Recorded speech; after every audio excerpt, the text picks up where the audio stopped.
Descubriendo el mundo con David Cañedo.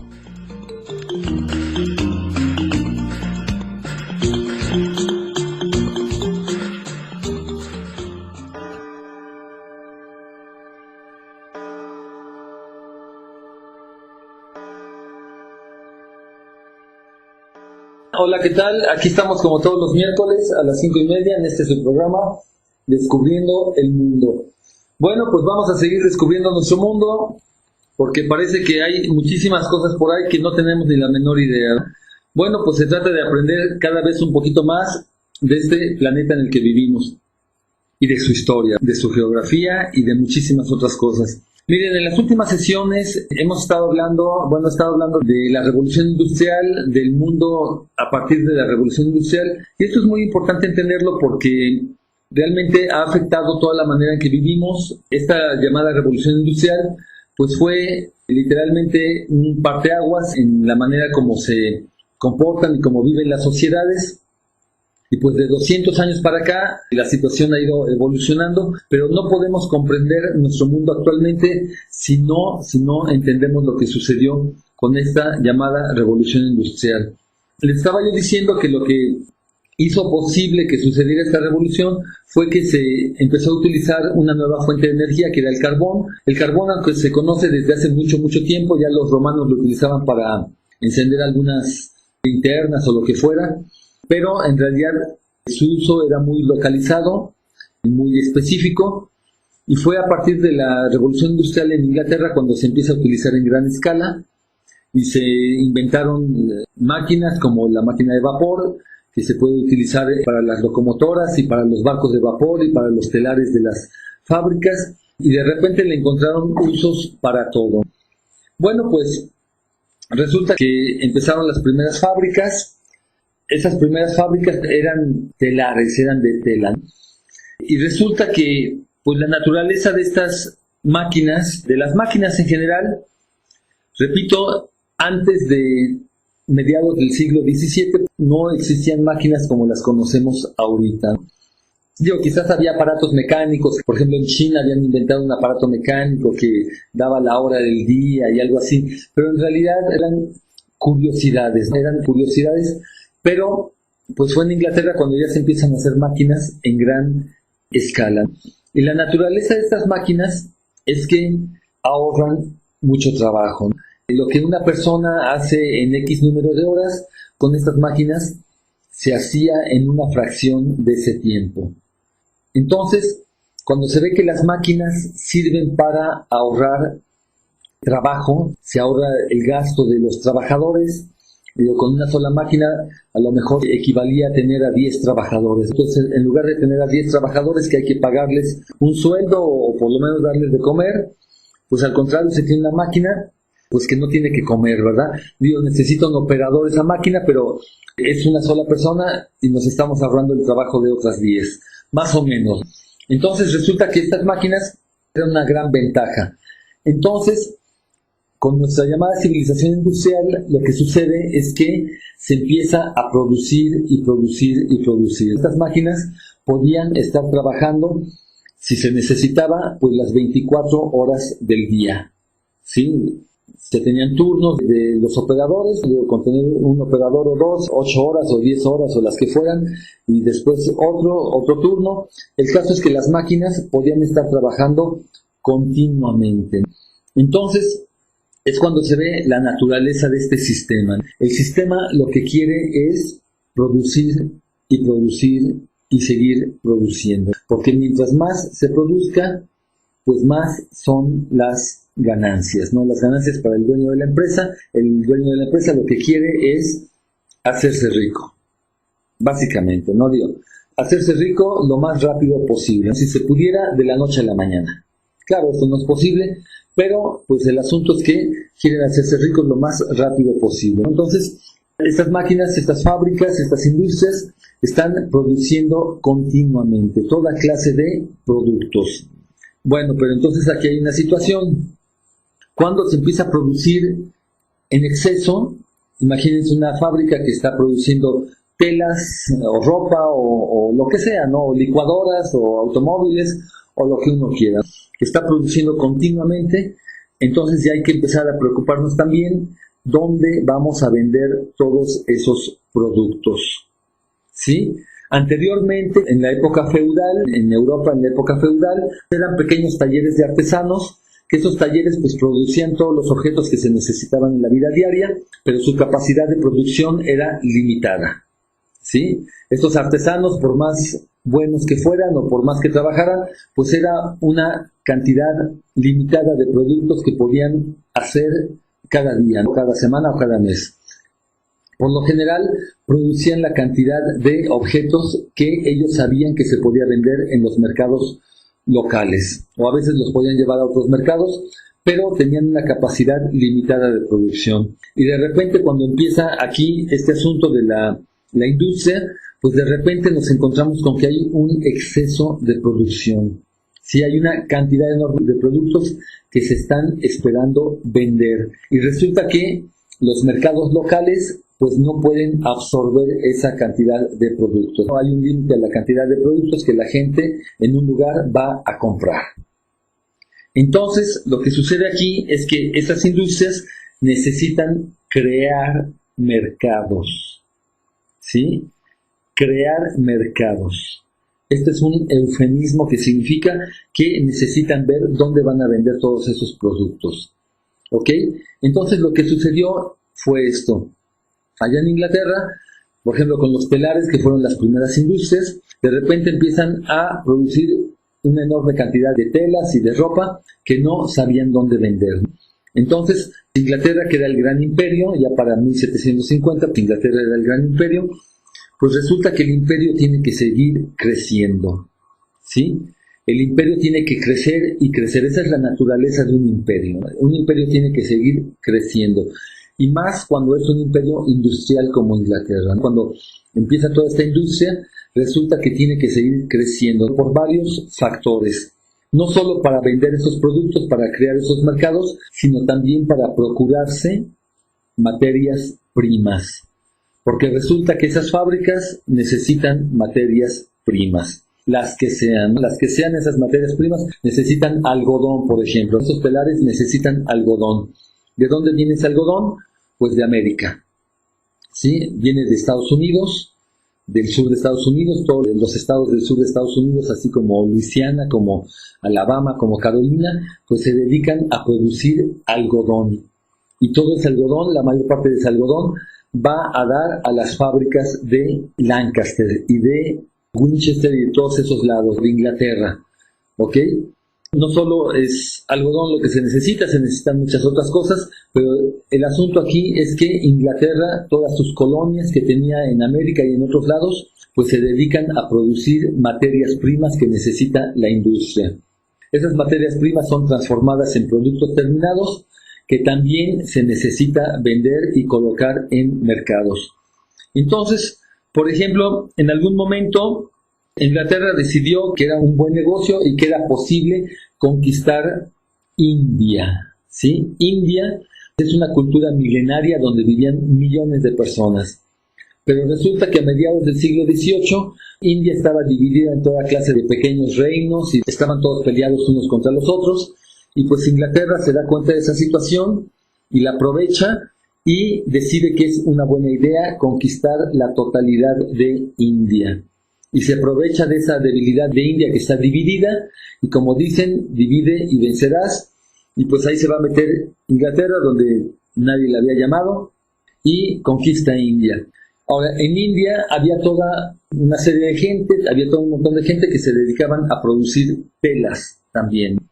Pero entonces Inglaterra, que ya estaba produciendo todo un exceso de telas y de ropa allá en Inglaterra, decide que India es un buen lugar, con todos esos millones de personas que vivían ahí, decide que es un buen lugar para colocar todas esas telas que le sobraban allá en la madre patria, ¿no? En Inglaterra. Entonces lo que hicieron fue inundar el mercado de India de telas, ¿sí? Y pues las telas eran más baratas que lo que se vendían allá en India. Eran un poco más baratas o mucho, no sé cuánto, pero eran más baratas. ¿Por qué? Porque se producen en máquinas, en serie, con poca mano de obra, y aunque se tenía que pagar el transporte desde Inglaterra hasta India, que está en el otro extremo del mundo, pero de todas maneras, incluso así, los productos eran más baratos que cuando se vendían en India. Pues qué padre, ¿no? Pensaría alguien. Total, vienen a vendernos cosas que son más baratas. Pues toda la gente se pone a comprar lo que es más barato. ¿Y qué con eso, diría alguien? ¿Y qué con eso si nos están vendiendo algo más barato? Pues ni modo, así es. El asunto es que muchísima gente, muchísimos artesanos de India se quedaron sin trabajo. No podían competir con los precios que venían de afuera, ¿sí? Entonces, pues eso que se veía como una ventaja que de repente vienen y te venden un producto más barato, pues a la mera hora significó que muchísima gente se quedó sin empleo. ¿Cómo ven ustedes? Entonces, pues finalmente no vino a ser beneficioso para India. Digo, realmente no lo fue. Lo mismo sucedió con China. Resulta que China tenía una política muy proteccionista. China producía ciertas clases de objetos que les gustaban mucho a los europeos, ¿sí? Objetos de ornato y objetos de uso diario. Bueno, ya saben ustedes que el papel, la pólvora, todo eso viene de China. Entonces, Inglaterra resulta que le compraba un montón de cosas a China, y resulta que China no tenía ningún uso para las cosas que le vendía a Inglaterra. Inglaterra quiso venderle a China también un montón de cosas que producía para equilibrar, así se llama, para equilibrar la balanza comercial, ¿sí? China le vendía cosas a Inglaterra, entonces Inglaterra le quiso vender también cosas a China, pero resulta que los chinos, pues ellos estaban en ese momento muy contentos con lo que ellos tenían allá en China y realmente no tenían ningún uso para las cosas que les vendía Inglaterra. Entonces lo que sucedió es que esa balanza comercial empezó a desequilibrarse cada vez más. Los ingleses seguían comprando cosas a China y se empezaron a endeudar cada vez más, y los chinos no les compraban nada a los ingleses. Pues ¿cómo se solucionó esa situación? Cuando un país le compra a otro un montón de cosas y resulta que no le compra nada para equilibrar ese asunto, entonces, ¿qué fue lo que sucedió? Pues fíjense que lo que sucedió, los ingleses decidieron que los chinos les tenían que comprar algo a fuerzas, porque ese desequilibrio en la balanza pues les estaba costando millones y millones de libras esterlinas. Entonces, a fuerzas tenían que provocar que los chinos les compraran algo. ¿Y qué fue lo que le compraron? Pues resulta que Inglaterra en ese momento decidió que podía hacer un buen negocio, un negociazo, vendiéndole opio a China, ¿sí? Ese opio se producía en India, se producía en Tailandia, se producía en estos lados que estaban bajo la tutela de los ingleses, y los ingleses empezaron a meter de contrabando enormes cantidades de opio a China, ¿sí? De contrabando, porque los chinos no querían ese opio. Bueno, las autoridades chinas no querían ese opio, pero la gente común y corriente, de repente la empezaron a inundar de opio, se hicieron adictos, y para los ingleses era un negocio impresionante, ¿sí? Realmente fue un negociazo. Y entonces fue cuando sucedieron las llamadas guerras del opio, que los chinos no querían ese opio, pero los ingleses resulta que ganaron esas guerras y a la fuerza introdujeron finalmente ese opio en China. ¿Cómo ven ustedes? El asunto es que el negocio es el negocio. Ese es el punto de todo esto que estoy contando. El negocio es el negocio, y para hacer negocios la gente no se va a detener en nada. A la gente lo que le interesa es hacerse ricos de la noche a la mañana. Y eso puede ser un individuo o puede ser un país entero. ¿Ok? Está muy interesante esta situación, ¿eh? Pero vamos a hacer ahorita una pequeña pausa y vamos a escuchar una canción que no tiene que ver nada con los ingleses, ni tiene que ver nada con los chinos, ni con los hindúes. Esta es una canción, podría ser de cualquier parte del mundo. Específicamente, en este caso vamos a escuchar una melodía de un país muy cercano a nosotros, que es Belice. Esta canción realmente pues es África más bien. Se nota toda la influencia africana en la música de Belice. Belice fue una posesión inglesa, todavía sigue siendo parte del Commonwealth, y pues ahí también llegaron cantidad de esclavos negros y pues tienen mucha influencia de diversas partes de África. Entonces vamos a escuchar esta canción de Belice.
Bueno, pues muchos ritmos como para ponerse a brincar.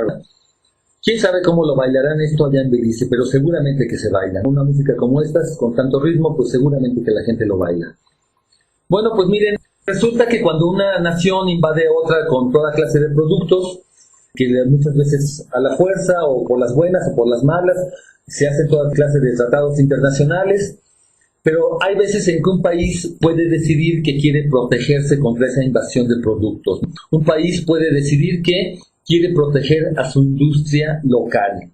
Si un país produce licuadoras y le llegan con licuadoras de otro lado, pues puede decidir que su industria local que la quiere proteger. Entonces en ese momento se ponen toda clase de tarifas, aranceles, ¿no? Tarifas, aranceles, todo esto tiene que ver con las aduanas. El asunto es que a los productos que vienen de otro país, que son más baratos, bueno, pues les ponen un impuesto, les ponen una tarifa para que el mercado local pueda competir con estos productos que vienen de afuera, ¿no?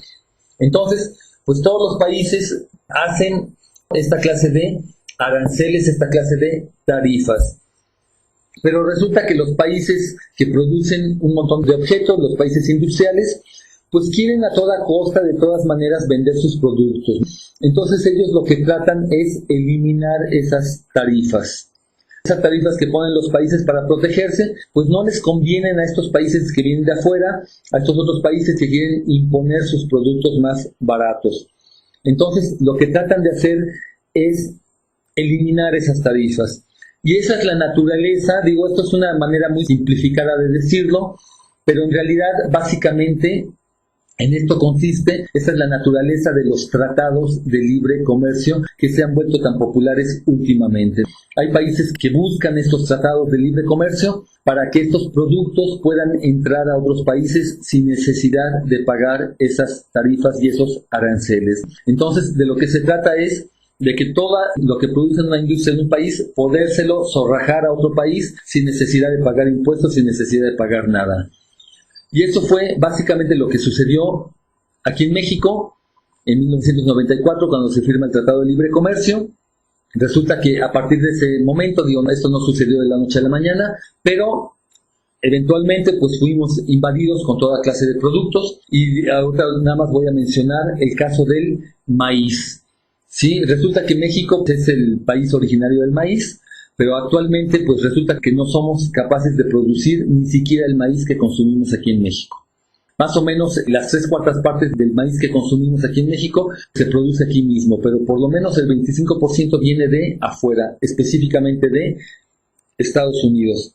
Estados Unidos actualmente es el principal país productor de maíz en el mundo, y con todos sus métodos de producción, estos monocultivos que son miles y miles de hectáreas dedicadas a producir exclusivamente un solo producto, como por ejemplo el maíz, bueno, pues los precios son mucho más baratos. El asunto es que nos invadieron con este maíz, y desde que se firmó ese Tratado de Libre Comercio hasta la fecha, al parecer algo así como 1 millón de campesinos mexicanos han dejado de producir porque simplemente no les conviene y se están muriendo de hambre, pero pues ya no pueden seguir produciendo. Y el asunto es que ha habido, a partir de que se firmó el Tratado de Libre Comercio, se exacerbó por completo la inmigración de México hacia Estados Unidos. Cantidad de gente que dejaban la tierra, que ya no podían seguir viviendo de la tierra y que se fueron a buscar la vida por otros lados.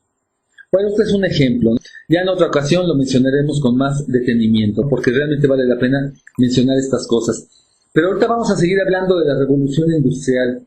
Miren, resulta que esta revolución industrial pasó por varias etapas. La primera etapa se puede definir como la que utilizó el carbón y la locomotora, ¿no? Y los barcos de vapor. Esto es muy importante, la locomotora y los barcos de vapor que utilizaban carbón para poder funcionar. Esta etapa duró casi unos 100 años más o menos. ¿Ok? Ya para 1850, 60, 1870, por esas fechas, pues ya empezó a haber fábricas por todos lados, locomotoras por todos lados, y de repente la producción de carbón ya no se mantenía al par. Resulta que empezó a haber demasiadas fábricas y las minas de carbón no se daban abasto para la cantidad de carbón que se necesitaba para tener en funcionamiento esta enorme maquinaria industrial. Y fue justo en ese momento cuando se descubre otra fuente de energía que resultó ser todavía mejor que el carbón, ¿sí? Que es el petróleo. El petróleo resulta que a la mera hora sustituyó al carbón como motor de la industria. Resulta que el petróleo pues es más práctico que el carbón. Por un lado, porque el petróleo es líquido, ¿sí? El hecho de que sea líquido y no sólido como el carbón significa que para extraerlo pues simplemente se mete una bomba con mangueras muy profundas o lo que sea y se puede bombear hacia afuera. No es necesario hacer kilómetros de pasadizos en todas esas minas que la gente vaya a trabajar como topos que no ven la luz del sol en todo el día. Bueno, pues todo eso se evita, ¿no? Porque simplemente se introducen unos tubos y se bombea el petróleo para afuera. Además, como es líquido el petróleo, pues se puede transportar mucho más fácilmente. Se pueden hacer tubos que se llaman oleoductos, en los cuales se puede transportar el petróleo a lo largo de miles de kilómetros. En cambio, con el carbón no sucede así. El carbón hay que transportarlo por mar o por tierra, pero hay que utilizar un vehículo. En cambio, estos oleoductos permiten transportar el petróleo enormes distancias. No solo eso, sino que la energía concentrada del petróleo, kilo por kilo, tiene más energía que el carbón, ¿sí? 1 kilo de carbón, 1 kilo de petróleo, el petróleo produce más energía. Entonces, por el lado que se le vea, resulta que el petróleo era y es mucho más práctico que el carbón. Entonces, a partir de 1859, en 1859 es cuando se perfora el primer pozo petrolero en Pensilvania, Estados Unidos. El primer pozo petrolero, 1859. 100 años después de que ya se estaba utilizando el carbón. ¿Ok? El petróleo pues no sustituyó al carbón de la noche a la mañana. Esto le llevó también varias décadas. Pero eventualmente, bueno, sobre todo a partir de 1890 más o menos, fue cuando se inventó el automóvil a fines del siglo XIX, cuando ya el uso del petróleo se generaliza por completo. ¿Ok? Aquí empieza la segunda etapa de la revolución industrial. La primera etapa, repito, fue caracterizada por el carbón y la locomotora. La segunda etapa se caracteriza por el petróleo y el automóvil. Son los símbolos de esta segunda etapa de la revolución industrial. Entonces, a partir de ese momento, el automóvil rápidamente se convirtió en una necesidad, al parecer. Ya casi se me acaba el tiempo, voy a terminar con este dato, nada más para que vean ustedes. Aunque ya existía el automóvil, ya había fábricas de automóviles, de repente llega un señor que se llama Henry Ford, que implementa un sistema de producción en serie. Son fábricas, son enormes hangares en que todos los empleados pues están uno tras otro, es una cadena. Cada empleado, hay un empleado que le atornilla un tornillo, el otro que le raspa aquí, el otro que le lima por allá, y así uno por uno, y se va haciendo un automóvil. Bueno, pues para 1915, tan temprano como 1915, en la fábrica que tenía este Henry Ford cerca de Chicago, ya estaba produciendo un automóvil completo cada 10 segundos. Cada 10 segundos salía un automóvil de la fábrica de Henry Ford, para una producción anual de 2 millones de automóviles. Era lo que producía su fábrica en Highland Park, cerca de Chicago. 2 millones de automóviles anuales, tan temprano como 1915. ¿Cómo ven ustedes? Bueno, pues todo esto es muy interesante. De esto vamos a seguir hablando probablemente la semana próxima, ¿sí? Realmente es muy interesante analizar cómo fue evolucionando nuestra sociedad moderna hasta llegar a lo que somos ahorita. Bueno, pues yo me despido, los voy a dejar con otra canción. Esta canción también tiene una fuerte influencia africana, que enseguida se nota, y esta canción es de la hermana patria de Cuba, ¿sí? Enseguida van a reconocer los ritmos, ¿no? Aquí estamos en México, estamos muy familiarizados con los ritmos que nos han llegado de Cuba. Bueno, pues esta canción es de Cuba, pero se notan los ritmos que vienen de África. Yo me despido, este fue su programa Descubriendo el Mundo con David Cañeda.